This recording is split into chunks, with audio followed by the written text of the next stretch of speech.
Hello friends, welcome back to my channel GK GS queen. So guys, कैसे हैं आप सब? आई होप आप सब लोग अच्छे होंगे। तो फ्रेंड्स, आज फिर से मैं आप लोगों के लिए 2021 का घटना चक्र का सिविक्स का टॉपिक लेकर आई हूं। तो चलिए आज का वीडियो स्टार्ट करते हैं। वीडियो स्टार्ट करने से पहले अगर आप मेरे चैनल पर नए हैं तो प्लीज़ मेरे चैनल को जाकर विजिट करें। वहाँ पर मैं continuously specially Bihar SI exams के लिए टेस्ट सीरीज करवा रही हूँ। इसके अलावा आपको मेरे चैनल पर Bihar special and Bihar SI के previous year questions already uploaded मिलेंगे। अगर आप करंट अफेयर पढ़ना चाहते हैं तो वो भी मैं अपने चैनल पर कंटिन्यू प्रोवाइड करवा रही हूँ। और अगर आपको मेरा वीडियो पसंद आए तो चैनल को सब्सक्राइब करें, लाइक करें और ज़्यादा से ज़्यादा मेरे वीडियोज को फैमिली एंड फ्रेंड्स के साथ शेयर करना ना भूलें। So let's started. यहाँ पर आप देख सकते हैं कि फर्स्ट टॉपिक यहाँ पर है कि भारत का संवैधानिक विकास किस प्रकार से किया गया था उसके बारे में। तो क्वेश्चन नंबर फर्स्ट आप देख लीजिए कि निम्नलिखित में से किस अधिनियम में कलकत्ता में सुप्रीम कोर्ट यानी सर्वोच्च न्यायालय की स्थापना का प्रावधान किया गया था। तो उस एक्ट यानी उस अधिनियम का नियम मतलब कि नाम था 1773 का रेगुलेटिंग एक्ट, जिसके अकॉर्डिंग यह फैसला लिया गया था कि कलकत्ता में सुप्रीम कोर्ट की स्थापना की जाएगी। और उसी की वजह से उसके जस्ट एक साल बाद यानी 1774 ईस्वी में कलकत्ता में सुप्रीम कोर्ट बनकर तैयार हो गया था, जिसके पहले न्यायाधीश यानी चीफ जस्टिस थे सर एलिजा इम्पे। नेक्स्ट है कि सर्वोच्च न्यायालय की स्थापना के संदर्भ में निम्नलिखित में से कौन से कथन सही हैं? जिसका correct answer option number A हो जाएगा फ्रेंड, यानी केवल फर्स्ट की कलकत्ता में सुप्रीम कोर्ट की स्थापना 1773 के रेगुलेटिंग एक्ट के तहत की गई थी। सेकंड गलत है। सेकंड है कि लेमेस्टर इस न्यायालय के प्रथम मुख्य न्यायाधीश थे। जी नहीं, मैं अभी जस्ट बतला चुकी हूँ कि इसके पहले चीफ जस्टिस का नाम लेमेस्टर नहीं सर एलिजा इम्पे था। नेक्स्ट यहाँ पर मैच द फॉलोइंग है। क्वेश्चन नंबर थर्ड में आप देख सकते हैं मैच द फॉलोइंग, और क्वेश्चन नंबर थर्ड का जो करेक्ट आंसर है फ्रेंड वो देख लीजिए कि उत्तर प्रदेश पीसीएस प्री 2003 में जो एग्जाम कंडक्ट करवाया गया था उसका क्वेश्चन है। ऑप्शन नंबर बी यहाँ पर करेक्ट हो जाएगा। क्या हो जाएगा करेक्ट? बी। तो चलिए एक एक करके देखते हैं। अगर नियंत्रण परिषद की स्थापना की बात करते हैं तो ये 1784 के पिट्स इंडिया एक्ट के तहत नियंत्रण परिषद की स्थापना की गई थी। सुप्रीम कोर्ट की स्थापना 1773 के रेगुलेटिंग एक्ट के तहत की गई। इंग्लिश मिशनरियों को भारत में कार्य करने की परमिशन 1813 के चार्टर एक्ट के तहत दी गई तथा गवर्नर जनरल की परिषद में कानूनी सदस्य की नियुक्ति 1833 के चार्टर एक्ट के तहत की गई थी। तो चलिए नेक्स्ट है कि निम्नलिखित में से किसने भारत में अंग्रेजी शिक्षा की नींव पड़ी थी? तो ऑप्शन डी यानी तीनों से। 1813 के चार्टर एक्ट, 1823 के general committee of public instruction तथा प्राच्यविद एवं आंग्लविद विवाद के जरिए।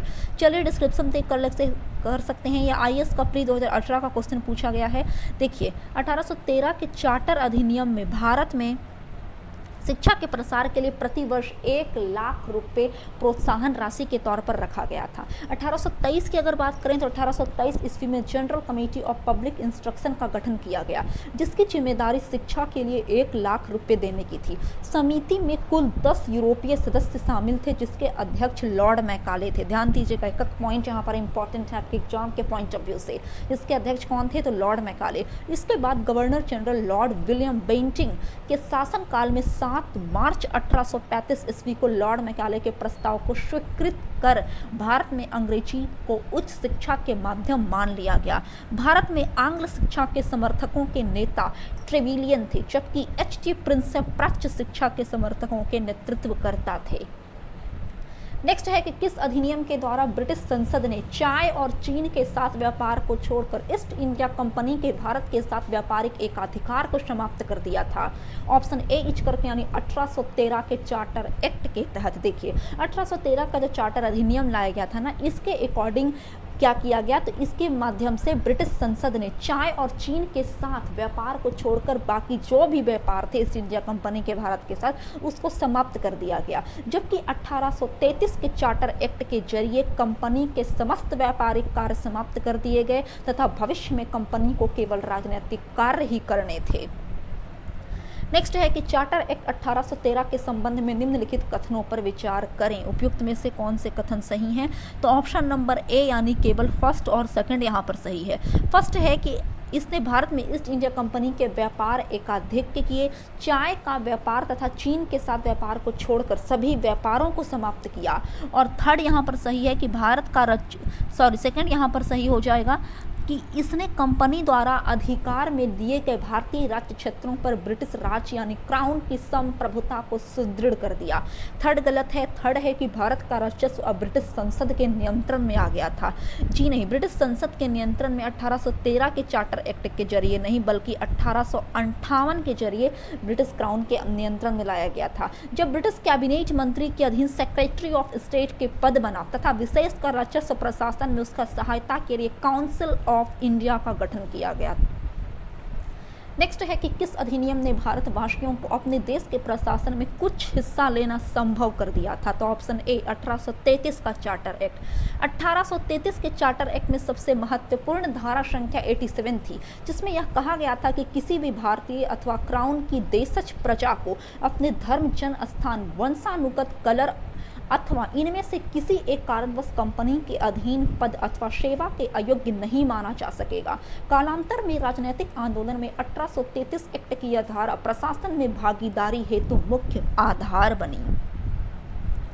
नेक्स्ट यहाँ पर से ब्रिटिश ताज के अधीन जब मतलब कि शासन चला गया था, ब्रिटिश शासन के भारत शासन अधिनियम 1858 के द्वारा भारत का जो शासन था वो ब्रिटिश ताज यानी ब्रिटिश क्राउन के अधीन कर दिया गया था। कब? तो 1858 में। तो चलिए इससे रिलेटेड क्वेश्चन हम लोग पढ़ सकते हैं। तो यहाँ पर क्वेश्चन नंबर फर्स्ट है कि निम्नलिखित में से किस अधिनियम के अंतर्गत भारतीय विधान परिषद को बजट पर बहस करने की शक्ति प्रदान हुई? तो बाय द एक्ट ऑफ 1892 के भारत परिषद अधिनियम के द्वारा हुआ। 1892 के भारतीय परिषद अधिनियम ने विधान परिषद के कार्यों में इंक्रीजमेंट की। इसके तहत बजट पर बहस करने की शक्ति दी गई, परंतु वोटिंग का अधिकार नहीं दिया गया। इस अधिनियम के तहत 6 दिन की पहली नोटिस यानी पूर्व नोटिस पर कार्यपालिका से प्रश्न पूछने की परमिशन दी गई, परंतु पूरक प्रश्न पूछने का अधिकार यहाँ पर नहीं दिया गया था। नेक्स्ट है कि ब्रिटिश भारत में सांप्रदायिक प्रतिनिधित्व की व्यवस्था निम्नलिखित में से किस अधिनियम द्वारा की गई थी? तो ऑप्शन बी इज करेक्ट, यानी 1909 का जो मार्ले मिंटो सुधार भारत में लाया गया था, उसके जरिए भारत में सांप्रदायिक प्रतिनिधित्व की व्यवस्था की गई थी। साथ ही उसी में मुसलमानों के लिए अलग से निर्वाचन मंडल पद्धति की भी व्यवस्था की गई थी। नेक्स्ट है कि निम्नलिखित में से किस एक अधिनियम द्वारा भारत में संघीय न्यायालय की स्थापना की गई? तो ऑप्शन डी यानी उपयुक्त में से कोई भी नहीं, क्योंकि भारत में संघीय न्यायालय की स्थापना 1 अक्टूबर 1937 को भारत सरकार अधिनियम 1935 के अंतर्गत की गई थी। अगर अधिनियम पूछेगा तो वो अधिनियम 1935 का अधिनियम था भारत सरकार, बट अगर पार्टिकुलर डेट पूछेगा कि भारत में संघीय न्यायालय की स्थापना कब की गई, तो वह पार्टिकुलर डेट था 1 अक्टूबर 1937। इसके प्रथम मुख्य न्यायाधीश सर मॉरिस ग्वेर थे। तो चलिए नेक्स्ट है कि भारत का संघीय न्यायालय निम्नलिखित में से किस वर्ष में स्थापित किया गया था?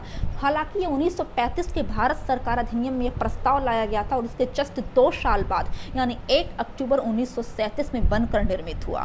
नेक्स्ट है कि केंद्र में द्वैत शासन किस अधिनियम के अंतर्गत स्थापित किया गया था? तो 1935 का भारत सरकार अधिनियम के तहत। 1935 का जो भारत शासन अधिनियम था ना फ्रेंड, वो काफ़ी ज़्यादा इम्पॉर्टेंट अधिनियम था। इस अधिनियम के तहत केंद्र में द्वैध शासन, एक नई अखिल भारतीय संघ की स्थापना तथा प्रांतों में यहाँ पर द्वैध शासन को समाप्त करने का प्रावधान लाया गया।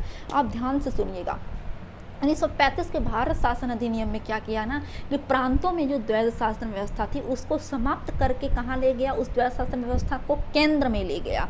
केंद्र में द्वैध शासन व्यवस्था के तहत संघीय विषयों को 2 भागों में कैटेगराइज किया गया, रिजर्व और ट्रांसफर सब्जेक्ट्स, यानी पहला आरक्षित और दूसरा हस्तांतरित विषय। नेक्स्ट है कि निम्नलिखित में से किस अधिनियम ने केंद्र में द्वैध शासन प्रणाली को स्थापित किया था? तो ऑप्शन ए 1935 के भारत शासन अधिनियम ने। यहाँ पर केंद्र में तो द्वैध शासन प्रणाली को स्थापित कर दिया गया, बट प्रांतों में द्वैध शासन प्रणाली की समाप्ति की गई थी। नेक्स्ट है कि 1919 के भारत शासन अधिनियम की निम्नलिखित में से कौन सी प्रमुख एडवांटेज थी। तो फर्स्ट और थर्ड। फर्स्ट है कि प्रांतों की कार्यकारिणी सरकार में द्वैध शासनिक व्यवस्था की गई, और थर्ड है कि केंद्र द्वारा प्रांतों को विधायिनी शक्ति का हस्तांतरण किया गया। सेकंड गलत है। सेकंड है कि मुसलमानों के लिए पृथक निर्वाचन मंडल की व्यवस्था 1919 में नहीं की गई थी। यह कब की गई थी? तो जो पार्लियामेंटो सुधार लाया गया था 1909 में, तो उसी के जरिए ये सब किया गया था। यहाँ पर आप देख सकते हैं कि 1909 के अधिनियम के जरिए मुसलमानों के लिए अलग से निर्वाचन मंडल की व्यवस्था की गई। हालांकि 1919 के अधिनियम में यह व्यवस्था न केवल जारी रही, बल्कि इसे सिखों, यूरोपीय, भारतीय, ईसाइयों एवं एंग्लो इंडियनों के लिए भी विस्तारित किया गया। नेक्स्ट है कि भारतीय विधान पालिका प्रथम बार द्विसदनीय कब बनाई गई थी। तो 1919 के भारत सरकार अधिनियम के द्वारा पहली बार द्विसदनीय बनाई गई थी। ऊपरी सदन राज्य परिषद कहलाती थी, यानी काउंसिल ऑफ स्टेट। इसकी जो अवधि यानी टाइम ड्यूरेशन रहती थी वो पहली बैठक से 5 वर्ष तक रहती थी, तथा इस अधिनियम की धारा 18 के तहत इसके 60 सदस्यों में से मैक्सिमम 20 सदस्य सरकारी हो सकते थे। निचला सदन केंद्रीय विधानसभा यानी सेंट्रल लेजिस्लेटिव असेंबली के तौर पर जानी जाती थी, और इसका मैक्सिमम टाइम ड्यूरेशन प्रथम बैठक से 3 वर्ष कहलाता था। तथा भारत सरकार अधिनियम 1919 की धारा 19 के तहत इसमें मूलतः 140 सदस्यों का प्रावधान था, जिसमें से 100 निर्वाचित तथा 40 मनोनीत होते थे। ऐसा ज्ञात है कि 1919 के अधिनियम के क्रियान्वयन हेतु बने नियमों के तहत राज्य परिषद के 60 सदस्यों में से 33 के निर्वाचित तथा शेष 27 के मनोनीत होने का प्रावधान किया गया, जबकि केंद्रीय विधानसभा के सदस्यों की संख्या बढ़ाकर पहले 143 तथा बाद में 145 कर दी गई। उल्लेखनीय है कि दोनों सदनों में मनोनीत सदस्यों में से एक बरार से निर्वाचित होने वाले सदस्य भी होते थे, जिन्हें गवर्नर जनरल मनोनीत करता था। बरार से मनोनीत होने वाले सदस्य के निर्वाचित होने के कारण अनेक उल्लेखों में उसे निर्वाचित सदस्यों की संख्या में शामिल कर दिया गया है। नेक्स्ट है कि केंद्र में कौन सा एक्ट द्विसदनीय विधायिका लाया। तो ऑप्शन सी 1919 का एक्ट, जस्ट अभी हम लोग पढ़ चुके हैं। नेक्स्ट है कि राष्ट्रपति को ऑर्डिनेंस यानी अध्यादेश निर्गत करने की शक्ति प्रेरित है। ऑप्शन बी यानी 1935 के भारत सरकार अधिनियम के जरिए। यद्यपि ब्रिटिश भारत में गवर्नर जनरल को 1861 के भारत परिषद अधिनियम से ही विधान परिषद की अनुमति के बिना अध्यादेश जारी करने की शक्ति प्रदान हो चुकी थी, उसके बावजूद भी भारतीय संविधान में राष्ट्रपति की ऑर्डिनेंस निर्गत करने की शक्ति आर्टिकल 123 में वर्णित है, जो भारत सरकार अधिनियम 1935 की धारा 42 और 43 से प्रेरित है। नेक्स्ट है कि केंद्रीय विधानसभा के निम्नांकित में से कौन से निर्वाचन भारत शासन अधिनियम 1919 के तहत हुए थे। तो इसका correct answer option number C हो जाएगा फ्रेंड, यानी ए और सी, यानी 1926 और वर्ष 1945 का केंद्रीय विधानसभा चुनाव। नेक्स्ट है कि निम्नलिखित में से किस अधिनियम द्वारा संवैधानिक निरंकुशता का सिद्धांत प्रवृत्त किया गया था। तो ऑप्शन सी 1935 का भारत सरकार अधिनियम के द्वारा। संवैधानिक निरंकुशता का सिद्धांत भारत सरकार अधिनियम 1935 द्वारा प्रवृत्त किया गया था। यह अधिनियम ब्रिटिश संसद द्वारा पारित सर्वाधिक विस्तृत अधिनियम था, साथ ही यह भारत के लिए तैयार संवैधानिक प्रस्तावों में से सबसे जटिल दस्तावेज था। इसी अधिनियम में भारत संघ की स्थापना, संघीय न्यायपालिका, केंद्र और राज्यों के मध्य शक्तियों का विभाजन आदि की व्यवस्था की गई थी। नेक्स्ट है कि भारत के संविधान में केंद्र और राज्यों के बीच किया गया शक्तियों का विभाजन इनमें से किसमें उल्लिखित योजना पर आधारित है। तो ये 1935 के भारत सरकार अधिनियम के योजना पर डिपेंड है। यहाँ पर काफ़ी ज़्यादा डिस्क्रिप्शन दिया गया है फ्रेंड, इसमें से इंपॉर्टेंट जो है मैं सिर्फ वो बतला रही हूँ आप लोगों को। यहाँ पर देख सकते हैं कि 1935 में उल्लिखित योजना पर आधारित था। इस अधिनियम की 7वीं अनुसूची में संघीय, राज्य और संवर्ती सूची में विषयों का विभाजन किया गया था। इसके अतिरिक्त प्रांतों में द्वैध शासन व्यवस्था को समाप्त कर वही द्वैध शासन व्यवस्था कहाँ लाई गई थी, तो केंद्र में, जो प्रांतीय स्वायत्तता के सूत्रपात का संकेत था। इसमें एक अखिल भारतीय महासंघ स्थापित करने का प्रावधान भी शामिल था। इस संघ का निर्माण तत्कालीन ब्रिटिश भारत के प्रांतों, चीफ कमिश्नर प्रांतों एवं देशी रियासतों से मिलकर होना था। तो चलिए नेक्स्ट है कि निम्न में से एक भारत सरकार अधिनियम 1935 की मुख्य विशेषताएं नहीं थी। तो ऑप्शन बी नहीं था, जबकि ए, सी और डी था। ए है कि इस अधिनियम में अखिल भारतीय महासंघ का प्रावधान था। बिल्कुल सही बात है, यह प्रांतीय स्वायत्तता के सूत्रपात का संकेत था, क्योंकि यहाँ पर केंद्र से जो मतलब कि समाप्त करके कहाँ पर लाया गया था, प्रांतों से समाप्त करके केंद्र में लाया गया था। नेक्स्ट है कि एक संघीय व्यवस्था और केंद्र में द्वैध शासन भारत में लागू किया गया 1935 के भारत शासन अधिनियम के जरिए। नेक्स्ट है कि अखिल भारतीय महासंघ स्थापित करने का प्रावधान शामिल किया गया था 1935 के भारत सरकार अधिनियम के जरिए। नेक्स्ट है कि निम्नलिखित में से किस एक अधिनियम ने भारत में संघीय शासन की व्यवस्था दी थी, तो ऑप्शन सी इज करेक्ट, यानी 1935 के भारत सरकार अधिनियम ने। नेक्स्ट है कि 1935 के अधिनियम द्वारा स्थापित संघ में अवशेष शक्तियां किसको दी गई थी, तो गवर्नर जनरल को दी गई थी।